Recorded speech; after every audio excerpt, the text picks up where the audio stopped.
2027 সালের মধ্যে সড়ক নিরাপত্তা আইন প্রণয়নের ঘোষণা সরকারের। মাইলস্টোন ট্র্যাজেডির 1 বছর, এখনো কাটেনি শিক্ষার্থীদের আতঙ্ক। মোজাফফর হোসেনকে 23 জুলাই হাজিরের নির্দেশ আন্তর্জাতিক অপরাধ ট্রাইব্যুনালের। মুক্তিযুদ্ধের চেতনা হারালে জাতি বড় ক্ষতিগ্রস্ত হবে, স্বাস্থ্যমন্ত্রী।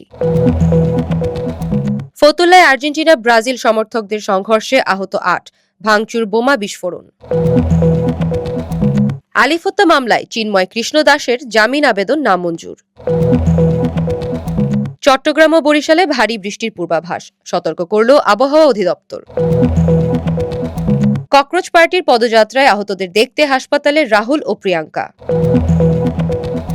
কানাডার পণ্যের 50% শুল্ক আরোপ করলেন ট্রাম্প। ফাইনাল হারের কষ্ট অনেক বেশি, ক্ষত শুকাতে সময় লাগবে, মেসি।